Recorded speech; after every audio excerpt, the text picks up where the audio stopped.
pido que recibamos muy cálidamente al actor Ron Perlman. ¡Bravo! ¡Bravo!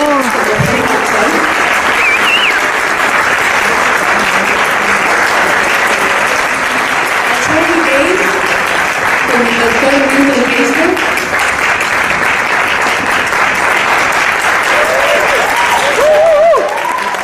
A la actriz Brinko Kikuchi como Camille Romero.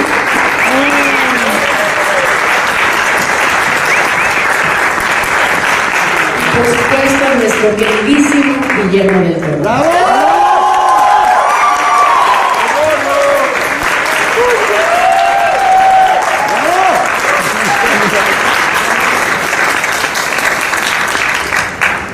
Gracias. Muchas gracias por estar acá en México, por acompañarnos. Guillermo, hace algunos años tuvimos la oportunidad de platicar en el Festival de Morelia y tú me decías que no eras muy fan de La Tercera Dimensión.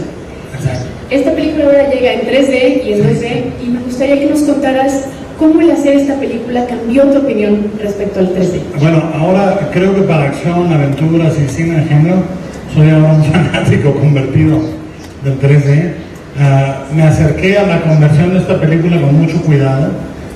Tenía mucho miedo de que el estudio empezara a pedir que hiciéramos demasiado 3D y estas criaturas son tan gigantes.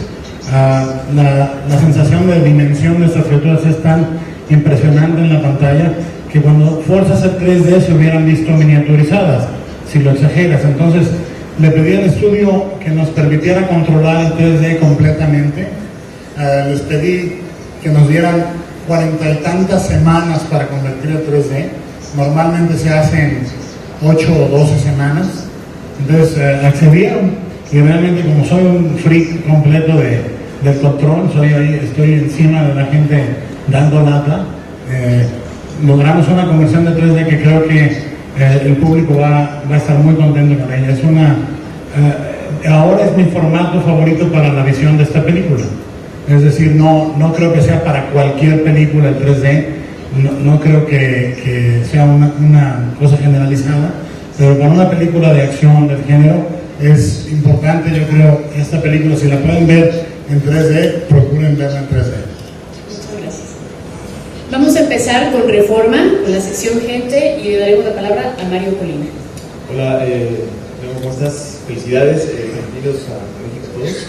Preguntarte, Memo, sabemos la calidad de tu trabajo, la profundidad que le imprimes a tus películas, pero ¿cómo le dirías a la gente, cómo le venderías a la gente esta película que a lo mejor se imagina que es una cruza entre Transformers con Godzilla?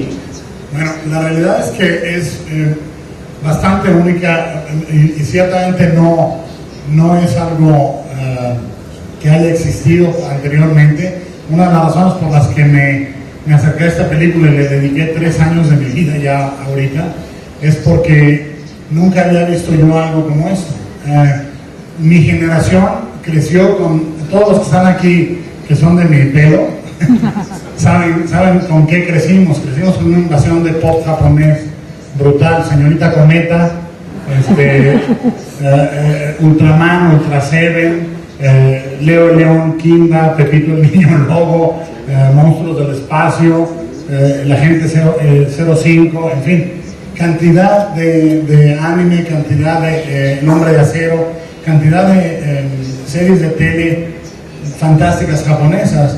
Y como soy del 64, me tocó ir a los estrenos de muchas películas de Godzilla, muchas películas de Gamera, La Guerra de los Gargantúas, etcétera, etcétera. Entonces, para mi generación, sí que hay películas que sirven de modelo a la espectacularidad que sentíamos al verlas de niños, pero para las generaciones nuevas no ha habido películas que presenten un espectáculo de esta magnitud.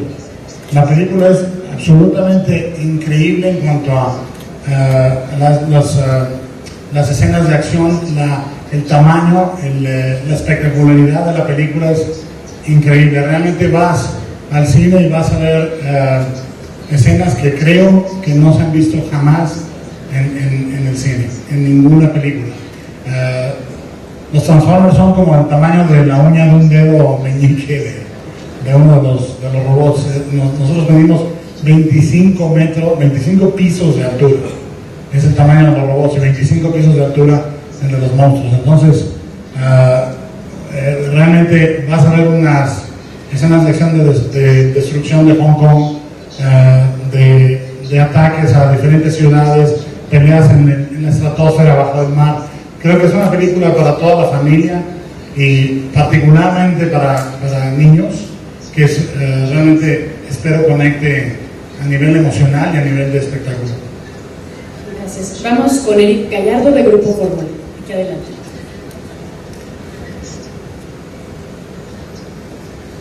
Guillermo, buenas tardes. Primero que nada, puedo decir que yo soy un gran fan de tu trabajo, de todo el trabajo que has hecho. Bueno, es una de mis películas favoritas.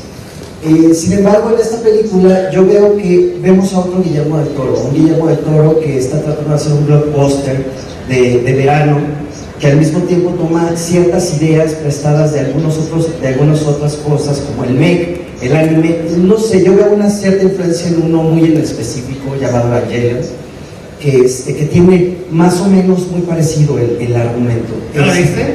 Sí. Ok, Evangelion no la he visto. Yo te acepto, por ejemplo, Pat Labor. Ajá. De anime te lo acepto encantado. El Hombre de Acero, que es Tetsuya 28. Yo no tengo problema diciendo, me encantan, fueron una influencia. Evangelion, tengo los discos, no los he abierto, no lo he visto. Sí hay influencia del anime, pero no de esa en concreto. Ok. Mi pregunta es, ¿te gusta hacer este tipo de películas? ¿Te gusta hacer películas más introspectivas como El laberinto del fauno, que realmente es una joya cinematográfica? ¿Qué es lo que ahora está buscando Guillermo del Toro a partir de esta película? Que aparte veo realmente otra faceta muy grande, ¿no? Bueno, lo difícil para mí esta película conecta directamente con Hellboy 2 o Hellboy. Si tú ves Hellboy 2 y ves esta película al lado, tienen exactamente el mismo espíritu, dirigido a un público joven, la intención con el diseño de producción, el color, la espectacularidad, la escena con el elemental en Hellboy 2 es como un precursor de lo que hago en esta película. Dedicarle 3 años de tu vida a una película no es un noviazgo ni una salida un sábado, es un matrimonio. Y no te casas con alguien con quien no estás profundamente enamorado. Es decir, mi intención al hacer cualquier película es presentarle al público quién soy yo. Esto conecta directamente con el quién soy yo más joven hasta ahorita, con ese Guillermito que estaba dibujando con crayones en un cuaderno monstruos y robots gigantes con un compartimento para vivir él, con un comedor, una sala de cine y un baño. Las cosas que le ponía yo siempre al robot, y gasolina, muchísima gasolina.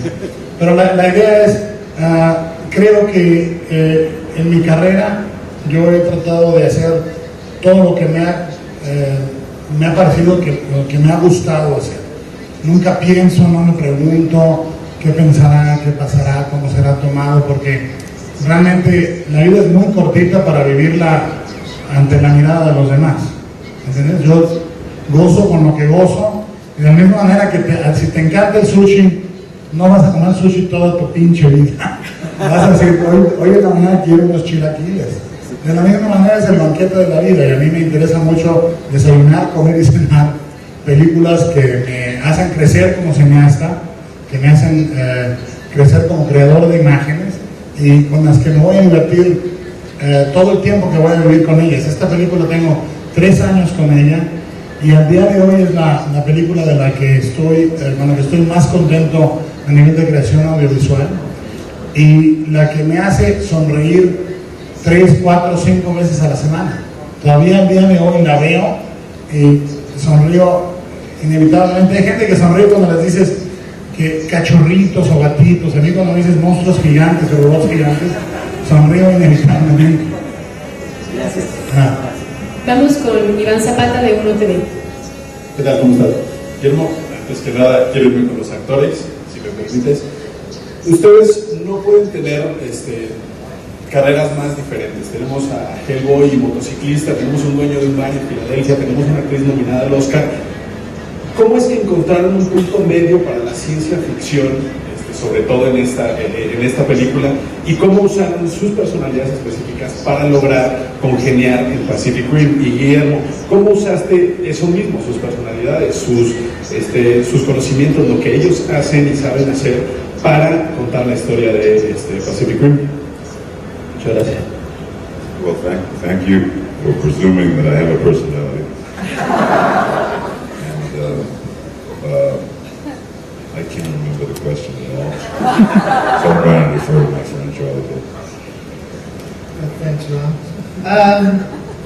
Well, I think, and you'll have to ask Guillermo, but I think he was looking for all those different types of personalities and acting techniques to round out the world, so that it was, you got a beautiful person and a strong person and a mess of a person, and that we all come together to save the world. I would imagine that you were looking for all those different colors of personality and performance in the movie. So for me, I think it was just a matter of always asking Guillermo whether he wanted me to be funnier or more serious, and oftentimes we sort of landed somewhere in the middle, and he was pushing me to be serious, yet everyone says I'm so funny in the movie, so I guess I couldn't be serious no matter if I tried.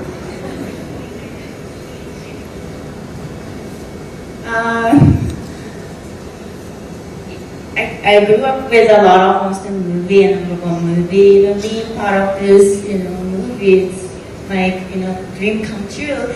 And then also, like, Guillermo told me that also makes me happy. He said, you are Mako, this is my role. You're Mako as you are. So that makes me really relax, and then like, I just like, okay, I can do this role. Para mí lo que era interesante es, mira, cuando agarras un género tan grande como una película de estas como de verano, gigantescas americanas, es bien difícil, te puedes constreñir, te puedes traumar o ponerte todo tieso y decir, ¿qué hago? O puedes ser completamente un panzón lúdico que disfruta y dice, voy a pasármela de pobres, ¿no? Entonces lo que haces es ir en contra del género normal. Es decir, la película... A mí me gusta muchísimo crear una película que parece esto, funciona como esto, pero es algo más. Puede ser El laberinto, puede ser El espinazo, por ejemplo te digo El espinazo al diablo o Cronos. Los monstruos tradicionales de los dos géneros son lo que menos miedo te debe dar. El peor monstruo en El espinazo no es el fantasma, son los seres humanos. En Cronos igual, el tipo más frágil es el vampiro. De igual manera, cuando agarro Pacific Rim, lo primero que hago es decidir qué es el mundo. Voy a presentar este mundo cuando está ganando todo el mundo, apoyado por el gobierno, ni madre. Voy a enseñarlos cuando estamos perdiendo, cuando lo único que tenemos es los unos a los otros. Presento a los políticos como una punta de pendejos que están construyendo muros. Nada más. No saben construir puentes, pero saben construir muros. Y entonces agarro y digo, ok, voy a hacer la película sobre un país que salva al mundo, o voy a hacer la película sobre el mundo salvando al mundo.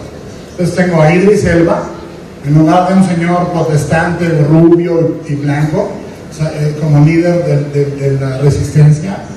Tengo todas las gentes de diferentes nacionalidades, sexo, color, raza y creencias uniéndose para salvar al mundo.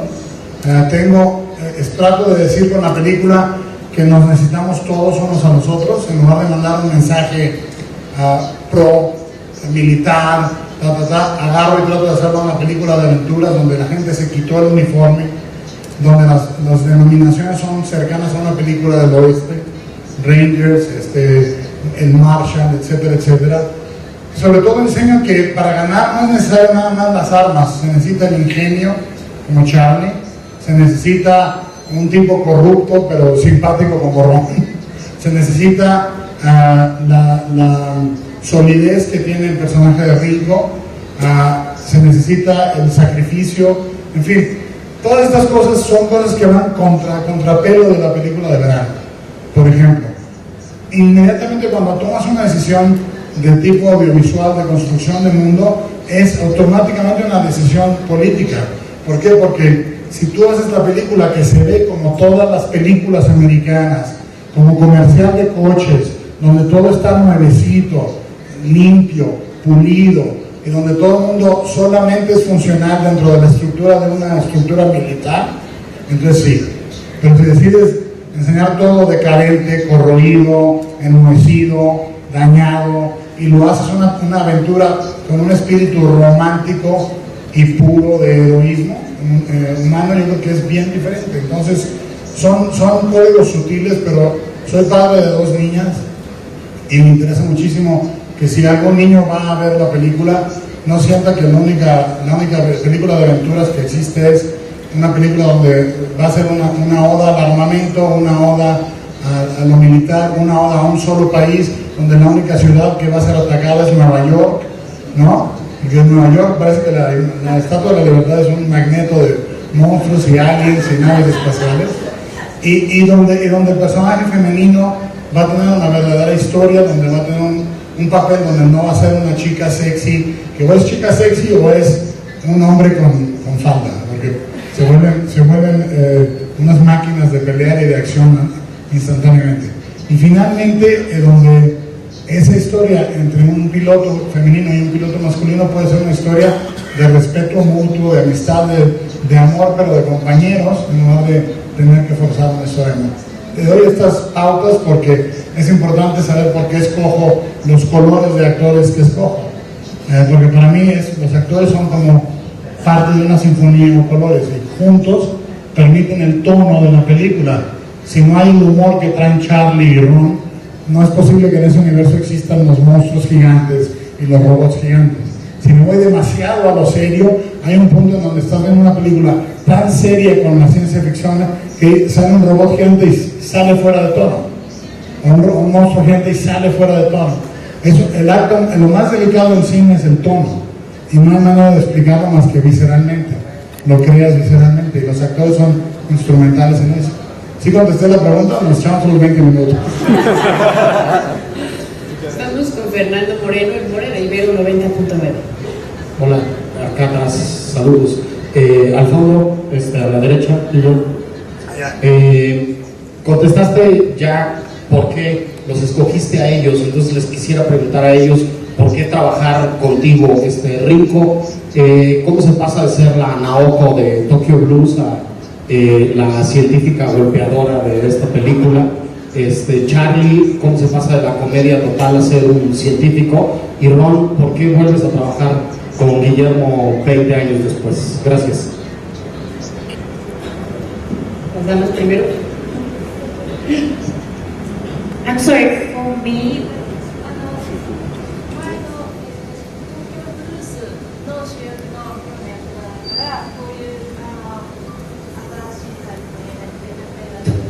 Tokyo Blues. I don't know what is that movie. Babel. ¿Babel? Sí. Es Babel, no es Tokyo Blues. Sí.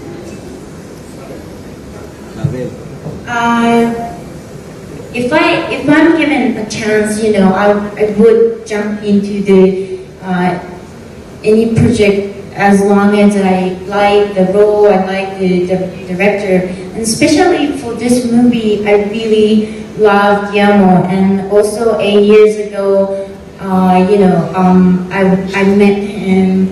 We were studying for Babel. And I said, I'd love to work with you. And then 8 years later, I got this role. It's amazing. And also, when I walk in with Guillermo, always I'm so happy and I'm so excited. And when my performance was good, he would get so happy. That motivated me work harder. It's amazing. For me, I think, as everyone in this room knows, Guillermo is a very, very special director, a very talented man. There are lots of people who make lots of movies. I think people make movies for all sorts of different reasons. But I don't think Guillermo makes movies to sleep with supermodels and buy expensive cars. I think he truly cares about making as beautiful, as interesting, as artistic, as special a movie as he can make. And to get an opportunity to work with someone like that is very special. And there are a few directors who are as famous as their movies. Alfred Hitchcock comes to mind, or what you would imagine it was like to work with Orson Welles, where the director is as much a part of the success of the movie as the product. And when you see it, you're seeing that director's stamp. So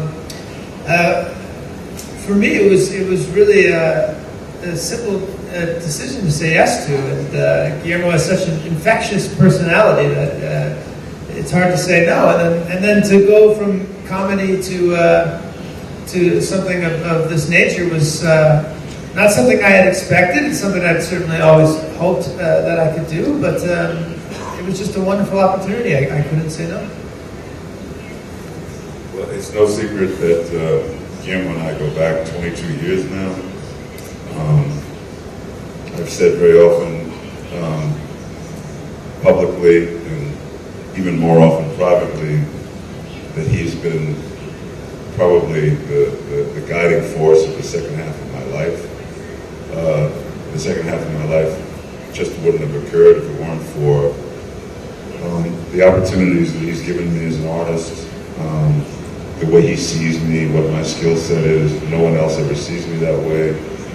But being in the presence of somebody who has as magnanimous a curiosity about life, and who is able to back it up with this brilliance that you really can never put into words. To me, he's like a kind of a living embodiment of Leonardo da Vinci. And all you got to do is look at the notebooks that he carries around with him to see why that is not an overstatement. But why I would like to be there with him for as long as he'd like to have me with him is because as a student of cinema, when you look at the greats, starting in the 20s all the way to the present, they made every single film as if it was their only film. Or they made every single film as if it was their last. It's like a philosophy. Live your life as if it's, live every day as if it's your last day on earth. So every single Guillermo del Toro movie is a standalone representation of some facet of his genius. And you could just look at that one thing and understand that this was a guy who had a transformational effect on the trajectory of worldwide historic cinema. And so for me to continue to be invited into the game and be a small color on this big painting on each of these projects is a joy, an honor, a pleasure that I'm not poet enough to put into words. Vamos con Edmundo Bastarrachea de Algarabía. Buen día. La primera pregunta sería para Guillermo del Toro. Al ver sus criaturas salir de los abismos y sus descripciones monumentales, recuerda mucho a Lovecraft. ¿Se nutrió de Lovecraft para estos monstruos o tomó otra base?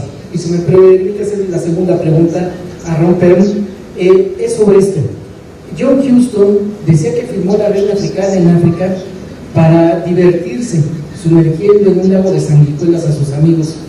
¿Tú crees que tuvo una emoción parecida, Guillermo del Toro, al meterte en las entrañas de un bicho? Gracias. Bueno, la inspiración, realmente yo conozco, adoro y soy un ferviente estudiante de Lovecraft. Le he dedicado muchos años a la lectura de su obra, al análisis de su biografía, a la promoción de su figura y su trabajo. Realmente, incluso he dedicado muchos años de mi vida a tratar de hacer Las Montañas de la Locura en película.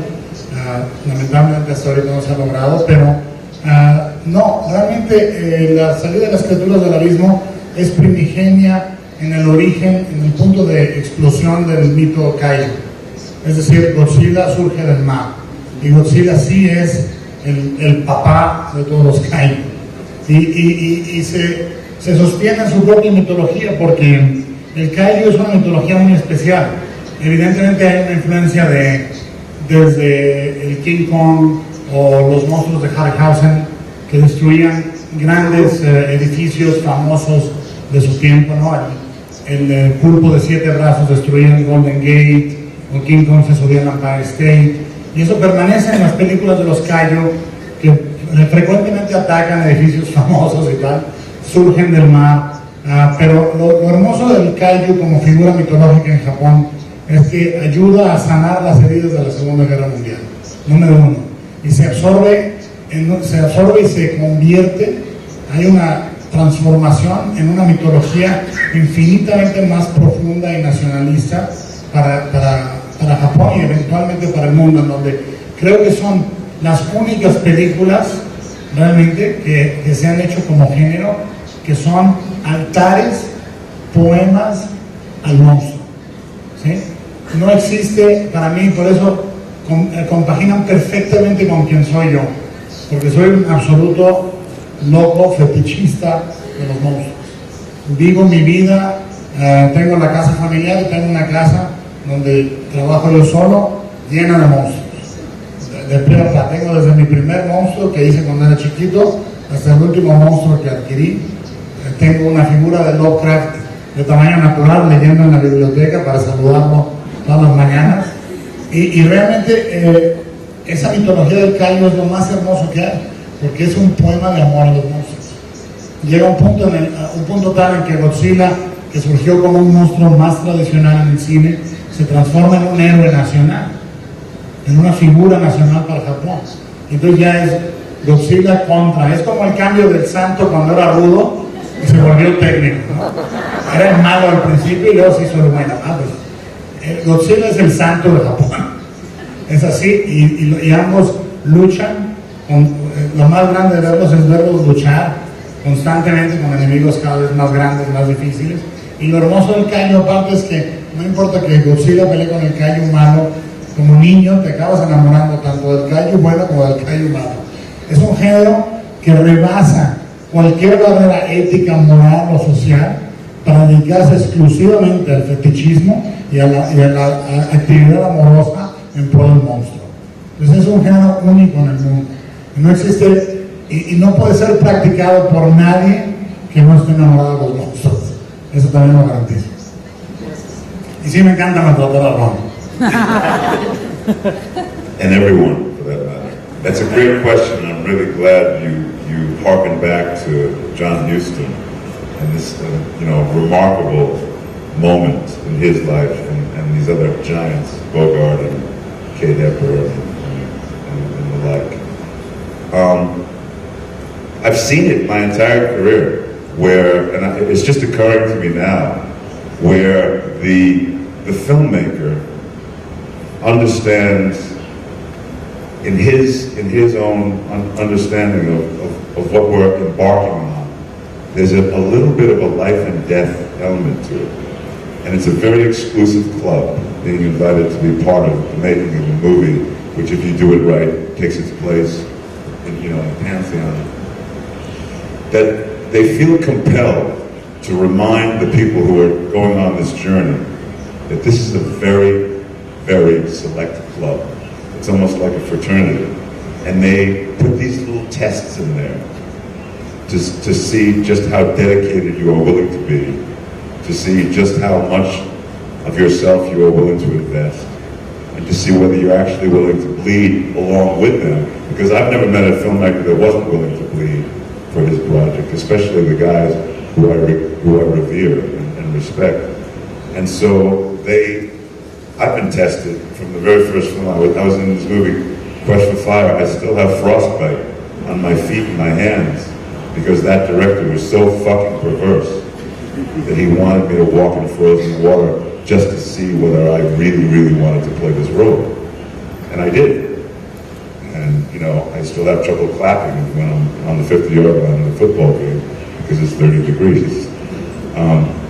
But yeah, that's, now that you asked that question, that seems to be a running theme where I'm going to ask you to do something. It's going to be really, really hard.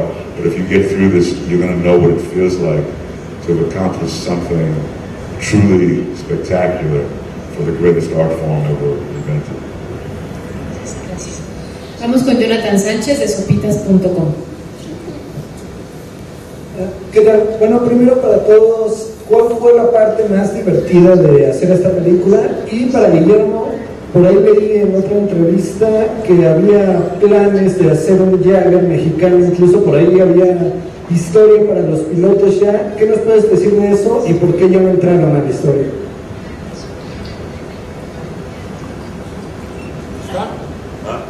I'm still thinking about the answer I just gave. My mind is blown. La idea original teníamos, pasamos por muchos tratamientos del guión. Me interesaba mucho tener a alguien de México o alguien de origen mexicano en la película. El papel que hizo Clifton González, o Clifton Collins, como usa el nombre artístico ahorita, se lo ofrecí de hecho a Damián Bichir porque me interesaba mucho tener a alguien de México y quería un jefe técnico que fuera de origen latino y que su último recurso fuera un rosario en la mano. Si ves la película otra vez verás que tiene un rosario, por si todo lo demás falla, cada rosario y se pone a rezar. Pero la idea del Jagger mexicano, realmente terminamos buscando, era un personaje interesante y todo, pero no era fundamental, era un adorno que yo quería, un sabor que yo quería, pero aunque no lo creas, una película, aunque tenga este presupuesto, todavía está mínimo 100 millones abajo de las películas más grandes de espectáculo y todo. Tuvimos que hacer una enorme película donde hicimos que el presupuesto rindiera más de lo que era. Entonces tuve que destilar originalmente los 6 Jaegers que estaban en el Shuttle. De hecho tiene 6 espacios, 6 nichos, 2 tuvieron que quedar vacíos, si vuelves a ver la película, porque tuve que quitar 2 Jaegers. Entonces me quedé con los Jaegers que funcionaban de alguna manera en la película para los puntos claves de drama, es decir, los que tenían que morir, no querían matar al Jaeger mexicano, los que tenían que pelearse contra, que tenían que ser, yo quería que fueran los australianos, y finalmente quedaron solo el australiano y el americano para llevar a cabo la misión, ¿no? Pero mi esperanza es de, si existe una segunda parte, crear este Jagger mexicano, que además el diseño era muy chingón.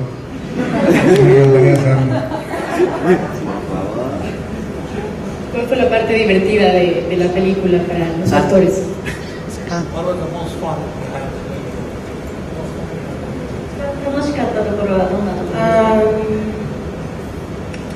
Everything, and then also everything. Idéntica señorita Cometa. Alucino, pues.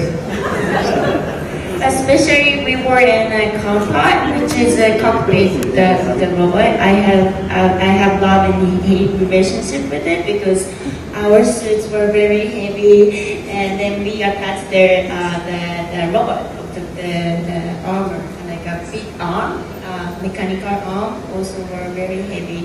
But I think Guillermo would made them very heavy, but it looks so real, and then my performance would be more real. I love that scene.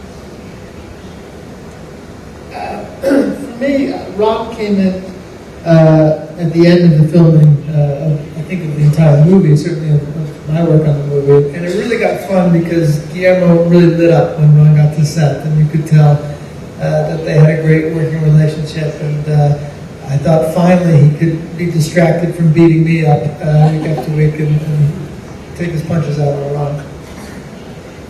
Well, this has been probably the best gift in a way that Guillermo's ever given me, because I'm not carrying the movie, I'm not responsible for whether the movie is good or bad. It's just a pure fun role. It's very, very theatrical, so it plays to my penchant for going over the top and being this big old vaudevillian. And there's a deliciousness to Hannibal Chow, even in his name. I'm thinking of changing my name to Hannibal Chow. Especially if there's 2 or 3 of these. It was nothing but fun. It was pure fun. I didn't work very long on the movie. I worked exclusively with Charlie Day, who is a comedic treasure, and as all comedic actors, the most serious people on the face of the earth about being obsessed with performance. And I just had such a ball, and you know, it's another one of these just gifts that had been handed to me by my dear friend. Gracias. Vamos con Ana Paulina Gutiérrez de Canal 11. Canal M. Guillermo, para ti, ¿cuáles son los elementos más importantes al momento de crear blockbusters tales como Titanes del Pacífico se ven los efectos visuales? Y además, ¿es cierto esa dedicación de tu parte hacia James Cameron en toda esta película? Bueno, la película está dedicada a Harryhausen y Honda, o sea, a Ishiro Honda, creador de Godzilla, y a Ray Harryhausen. Les dedico la película porque ambos son los más grandes creadores de monstruos gigantes en la historia del cine, para mí. La película agradece a Jim Cameron, a Alfonso Cuarón, a Cronenberg, a González Iñárritu, porque ellos ayudaron a la película. Es decir, Cameron leyó el guión, vio un corte de la película, me dio sus comentarios, me dijo, no de esto, no de esto. Tenemos una amistad de 20 años ya, donde yo le enseño ¿eso fue Ron? donde nos enseñamos las películas, hablamos, vemos los cortes, en fin, yo he estado en sus salas de edición, en las mías. Cronenberg fue Cronenberg fue fundamental para mí en el rodaje porque lo hice en Toronto, en Canadá, me ayudó con consejos, con ideas. Igual hay una amistad de años, y Alejandro y Alfonso, ambos vinieron al cuarto de edición, yo fui al cuarto de Gravity, le di ideas, Alfonso me dio ideas, la frase final de Charlie Hunnam, "You're squeezing me too tight", me estás apretando mucho, la sugirió Alfonso. En fin, Alejandro le quitó 7 minutos a la película de un centón. Entonces son realmente amigos, aliados, les agradezco la ayuda. Y bueno, en cuanto a la otra pregunta, lo más importante, para mí lo importante es que las cosas sean, número 1, sinceras, y número 2, de una pieza, es decir, no diseñar un elemento separado del otro. Cuando diseño una película, diseño todo el mundo de la película al mismo tiempo. Entonces agarro patrones muy grandes para el diseño y digo, vamos a basarnos, por ejemplo, en muchas partes de la estética de la Segunda Guerra Mundial. Lo último lo que le pido al equipo de diseño es, por favor, no refieran a otros monstruos para diseñar un monstruo, no refieran a otros robots para diseñar un robot, traigan la referencia de un avión, de un submarino, de un reactor nuclear, de aparatos reales, y partimos de ahí. Los monstruos, siempre les digo, tráiganme referencia de animales reales. Yo de broma digo que es el acercamiento al diseño a través de National Geographic, ¿no? Pero es realmente importante no hacer una metapelícula. Es una película hecha por un fan, pero no es una película de fan. Es una película que trata de agregar mi propio toque a un género, de la misma manera que creo que Hellboy 1 o 2 no fueron películas de superhéroes comunes y corrientes. Tú puedes ver las que se han hecho ya hasta ahorita y las dos son muy singulares. De la misma manera creo que Pacific Rim será muy singular en el género al que pretende homenajear y agregar un pequeño giro. Los efectos visuales, creo que es bien importante aclarar esto.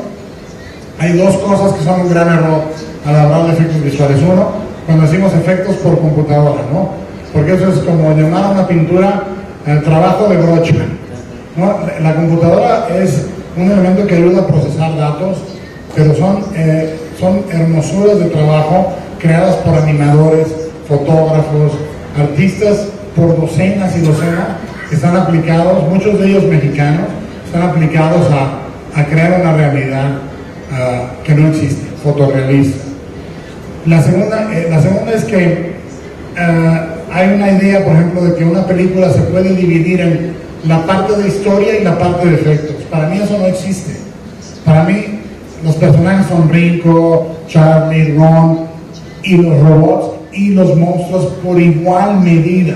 Para dirigir a los actores tengo el set, para dirigir a los robots o a los monstruos tengo diálogo constante, continuo, con la compañía que está haciendo los efectos. Un diálogo tan profundo y tan complejo como el que se tiene en un set. Es decir, no existe en mi vida, yo vengo de efectos especiales, hice efectos especiales, los conozco de manera muy natural, y no existe un solo plano en mis películas que yo haya dicho, a ver cómo queda. Me meto hasta la cocina, ayudo a cocinar, doy muchísima lata, y dirigimos, por ejemplo, en el caso de algunos de los shots de la película, los devolví más de 50 veces. Y en cada vez que hablamos de cada uno de esos, decía yo, muévelo diferente, algo así, y todo parte de un dibujo que hago yo, se vuelve storyboard, se vuelve animación. Entonces, es tan íntima mi relación con los efectos especiales como cualquier cosa que tú ves con actores o efectos en vivo. ¿Sí contestó la pregunta? Hay que ver. De Chile vamos con Ernesto Carlos, del periódico El Mercurio.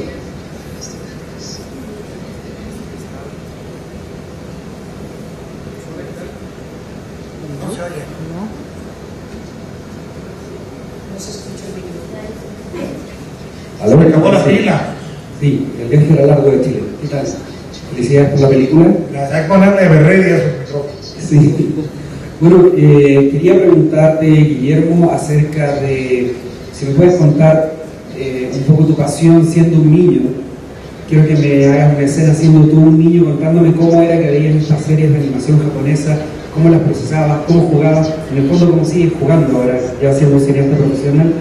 Y a los actores, felicitarlos por su labor, y también preguntarles en qué lenguaje se movían en el set, porque hay líneas en japonés, hay líneas en inglés, y es siempre muy difícil tratar de comunicarse en idiomas que no son el propio, me imagino. Eso, y muchas gracias.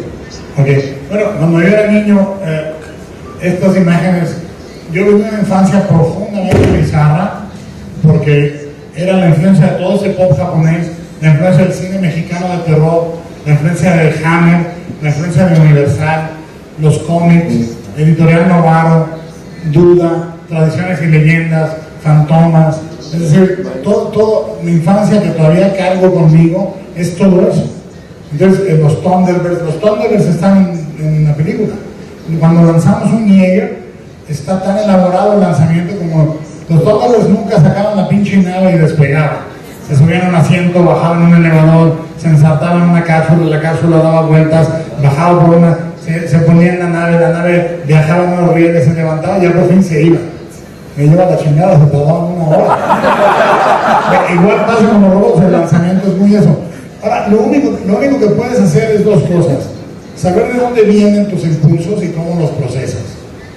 Sin duda alguna, todas las películas que he hecho son desde Cronos.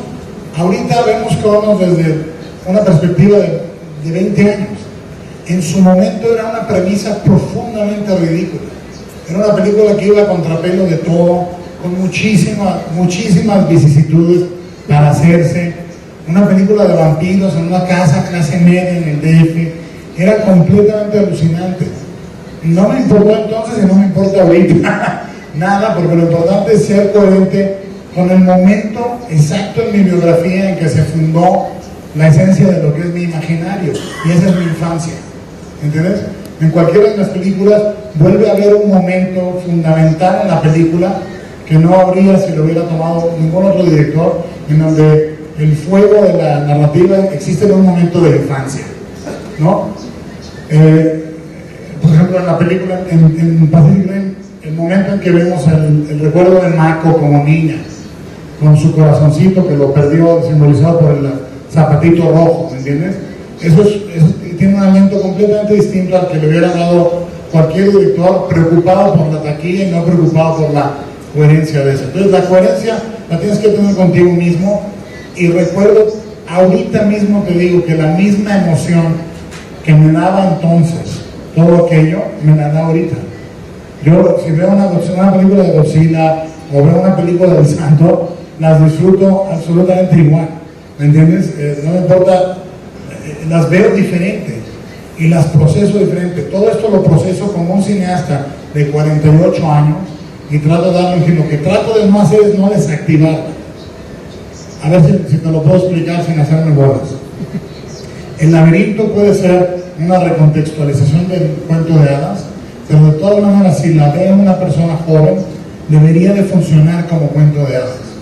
No lo quiero desactivar para hacerme una tesis de Bruno Bettelheim sobre el rol del cuento de hadas o de María Luisa von Franz, ¿no? Trato de hacer lo que funcione así. Esta película es lo mismo.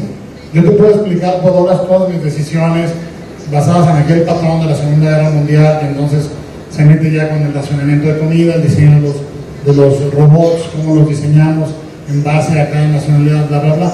Pero al final de cuentas lo importante es esto.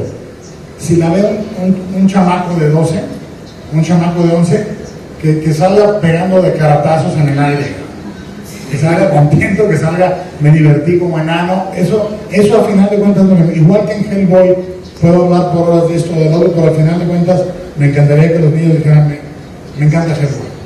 Entonces, ese punto de contacto, para que no se pierda, es con el Guillermito Latoso, que vivía en casa de su abuelita, que se pasaba horas de panza viendo un nido de hormigas o un nido de arañas capulina que había en la cochera de la casa, que me daba un miedo terrible. Y en la tarde se tomaba su chocomil viendo películas o series rarísimas en la tele, y se sentía un freak aquí, se sentía un freak allá, y se va a sentir sintiendo un freak hasta que se muera. Entonces, yo realmente no sé bien qué me pasó, pero mi amor más profundo me pasó con los monstruos, y es la relación más duradera que tengo en mi vida. Desde chiquito hasta ahorita no me han fallado los monstruos. Todo lo demás, sábado, domingo, miércoles, funciona o falla, pero los monstruos ahí están firmes.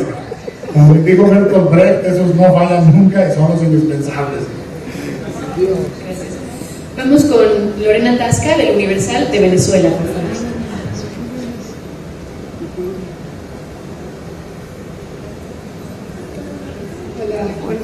¿Aló? ¿Me escuchan? Sí. Quería saber, Guillermo, esta parece ser una de tus películas de mayor presupuesto hasta ahora. Quería saber si ese presupuesto te dio mayor libertad creativa, y aprovechando que estás aquí con Ron, quería saber si era cierto que está en mente hacer Hellboy 3. Bueno, realmente si tanto como productor como director, si tú haces tu trabajo como debe hacerse, no te debería de ajustar dinero nunca, ¿me entiendes? O sea, el apetito creativo debe rebasar el presupuesto siempre. Entonces, si te dan 100 pesos, tú quieres hacer algo que parezca de 150. Si te dan 300, quieres que parezca de 350 o 400. Y pasa lo mismo en películas. Yo trato de rebasar los recursos con el apetito que tengo y tratando de que creativamente no quede algo con lo que no esté contento. Realmente yo le tenía mucho miedo a pasar de cierta barrera de presupuesto, y había dicho y he dicho aún este año no a películas muy grandes, porque siento en la panza, que es mi mayor instrumento en todo sentido, siento en la panza una incomodidad. Digo, no suena como que esa película es para mí. Y he dicho que no a cosas enormes por eso. Pero también, por el otro lado, la panza me dice, esta sí, y me lanzo como un animal a tratar de lograrla. En la película me aventé, aunque fuera un presupuesto grande, con el miedo de que fuera a haber problemas creativos. Y te digo sinceramente, tú sabes que no me cortaba el pelo al hablar de Mimi, no me cortaba. Cuando las experiencias son difíciles, lo digo. En esta película me dejaron absolutamente en paz. Entonces, si algo no les gusta, me buscan y platicamos, no hay pedo. Es realmente una película que pude hacer a mi gusto. Entonces, eso lleva más responsabilidad. Me entregué debajo del presupuesto y debajo del itinerario que debe haber sido rodada, pero quería al mismo tiempo no sentirme constreñido por un miedo de que fueran a decirme qué hacer o qué no hacer, y no sucedió. Pasé 3 años esperando a que alguien me llamara y dijera, no voy a decir qué, pero el callo bebé no, el cordón umbilical no, cosas así, y no pasó. Fue maravilloso. Tenemos también usuarios de Twitter, followers del Twitter de Warner, que preguntan, Guillermo, si te hubiera gustado hacer algún cameo usando algún traje Jagger. Bueno, pues ves que no nos hacen de mi tamaño. Realmente, no, yo hago un cameo en todas las películas porque yo soy la voz de los monstruos casi siempre. Entonces aquí soy la voz del gorila, soy la voz del bebé, soy la voz, hago rueditos por ahí para algún otro. Entonces usamos mi voz como base para los monstruos, porque me tardo más en explicarlo que en hacerlo. Cuando yo le digo a un cuate, mira, lo hago yo y ya lo grabamos y se acabó. Muchas gracias. De Cine NT, Irving Torres, por favor.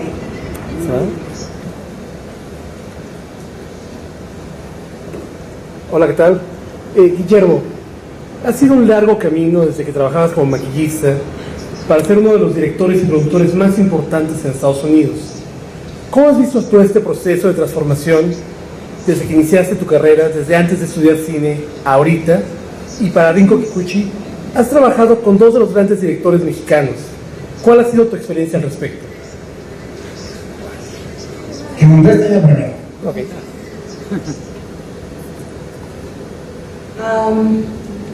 I owe so much to both of them. Alejandro opened the gate for me to international career, and Guillermo, I love him, and he is the man.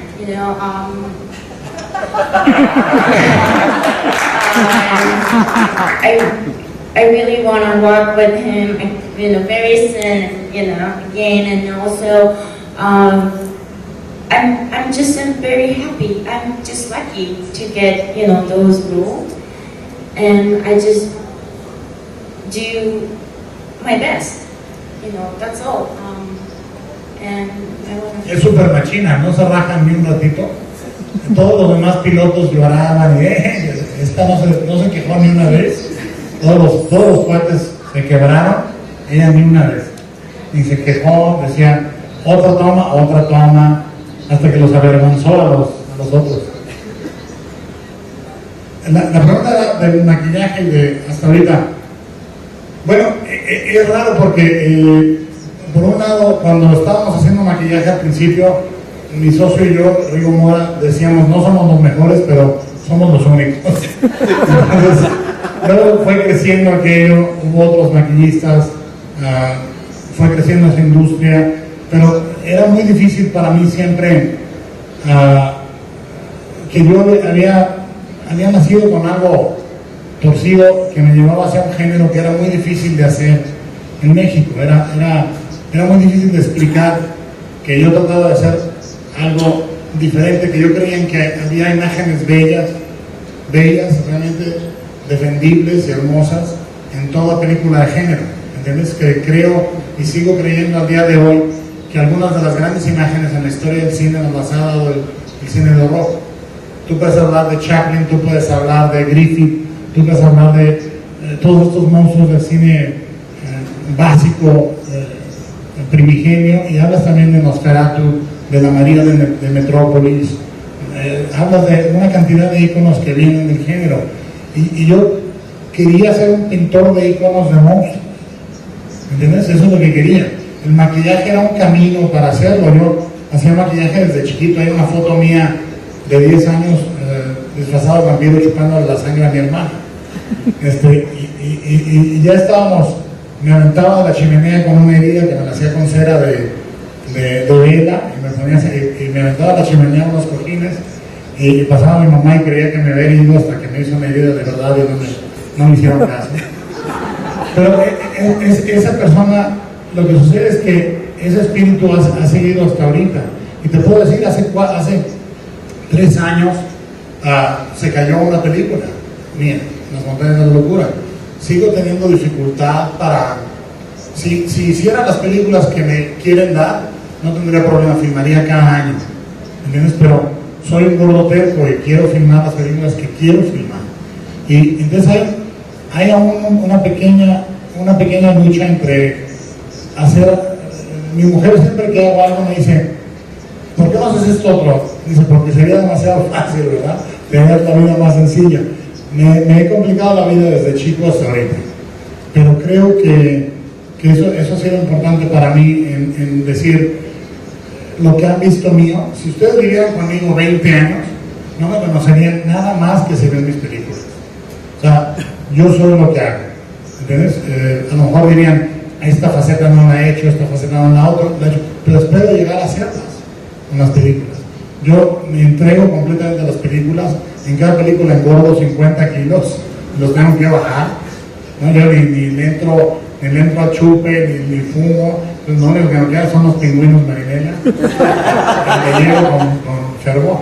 Pero hay que entregarse. Si cada película que hago, aunque sea una película americana o El Laberinto, si me preguntan, te voy a dar esta película y la vas a hacer, pero te mueres al final, la agarraría. Ninguna he hecho que no lo hiciera. Aún con los obstáculos que hubo en Mimi, cuando yo la tomé, quería hacer otra película, muy diferente a la que salió, pero la agarré por puro amor a la camiseta. Vamos a hacer las dos últimas preguntas de la conferencia. Ahora vamos con Alonso Noriega, de Loco por el Cine. Buenas tardes. Antes que nada, Guillermo, quiero agradecerte por los proyectos que nos has traído al cine. Eres una verdadera inspiración para los que en algún momento quisiéramos estar del otro lado. Ahora, algo de lo que sobresale mucho de Titanes del Pacífico es que es un proyecto original. En estas últimas épocas hemos visto reboots, remakes, cintas basadas en cómics, en libros, y Titanes del Pacífico es un proyecto de este año 100% original. También puedo recordar tus libros de Nocturna con Chuck Hogan, y entonces lo que yo quisiera preguntarte es cómo es el proceso creativo de Guillermo del Toro al momento de crear una nueva historia y una nueva película. Okay, yo estoy de acuerdo contigo, menos reboots y más robots. Bueno, el proceso empieza con una idea o con una imagen, ¿entiendes? Cuando yo leí un librito sobre el vampirismo en Europa del Este, había un capítulo en un librito que publicó Alianza Editorial cuando yo era chavo, que se llamaba Pasaporte lo Sobrenatural, de Bernard Herrwood, y lo compré en la Gandhi, porque yo venía a México de Guadalajara a comprar libros, ¿no? O sea, allá tienen muchos más de Alianza Editorial. Entonces me compraba mis libritos, me devolvía, me leía ese libro. Había un pasaje en donde hablaba que los vampiros eslavos tenían un aguijón debajo de la lengua. Y se me quedó. Y ahí se quedó y empezó a germinar y a germinar y a germinar. Traté de ponerlo un poco en Cronos con el insecto, lo puse mucho en Blade y por fin pude articularlo de la manera adecuada en Nocturna con Chuck. Entonces, por ejemplo, en el proceso de Titanes del Pacífico llego y había un tratamiento pequeño de 8 páginas y empecé a decirles las ideas que yo tenía. Les dije, quiero dos pilotos en cada robot para que necesiten confiar uno en el otro para que funcione el robot. Y si no confían, no funciona el robot. Que creo que no es una metáfora sutil, pero es efectiva para mí sobre la temática de la película, que es confiar uno en el otro, ¿no? Y te vas agarrando de ahí. Cuando yo estudié guión en la Universidad de Guadalajara, insistía mucho, Jaime Humberto Hermosillo decía, es importante encontrar el tema de la película y seguir el tema de la película. O sea, por ejemplo, en Nocturna, el tema finalmente de todas las 3 novelas es el amor.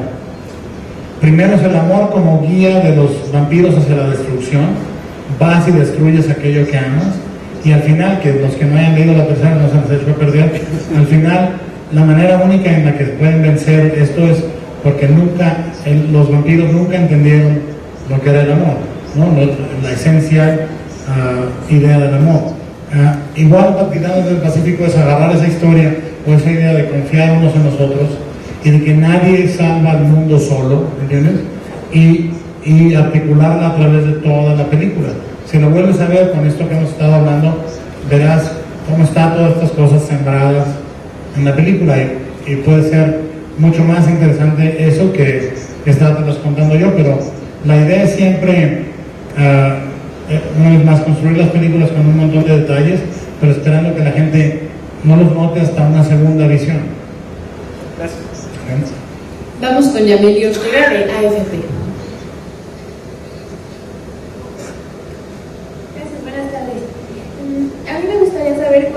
el desafío más importante que enfrentaron para realizar esta película? Y si me puede precisar cuál fue el presupuesto. Gracias. Bueno, el desafío, yo creo, el más importante al hacer la película era justamente tomar el presupuesto que era alrededor de 185 millones, ¿sí? Y hacerlo ver como si fueran 300.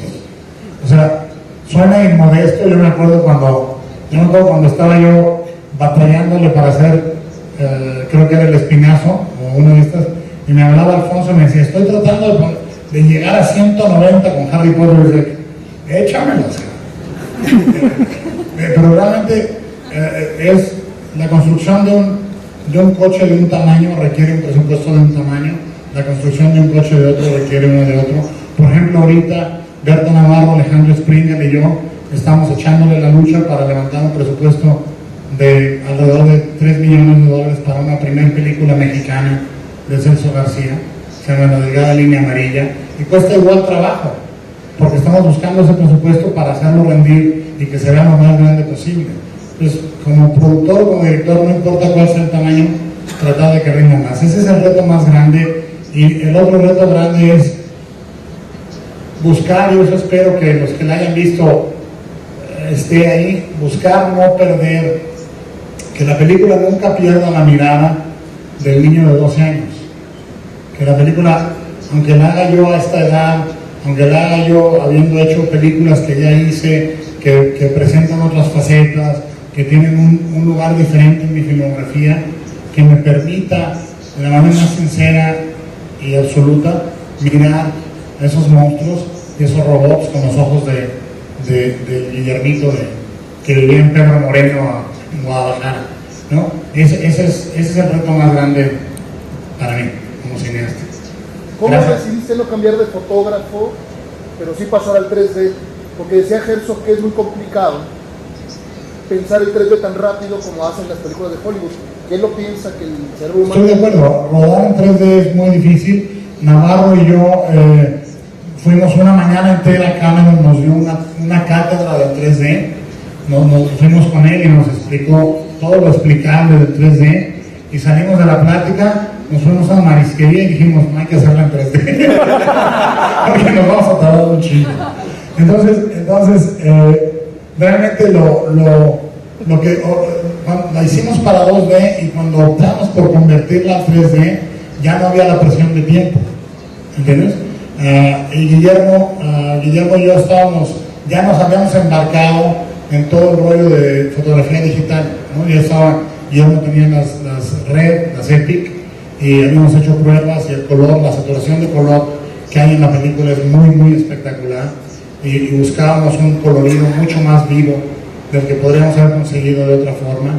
Entonces nos embarcamos en aquello, y creo que fue un gran experimento para los dos. Guillermo y yo estamos muy, muy felices de lo que logramos a nivel visual. Con eso terminamos la conferencia de prensa. Muchas gracias a todos los medios que estuvieron. Muchas gracias. Muchas gracias.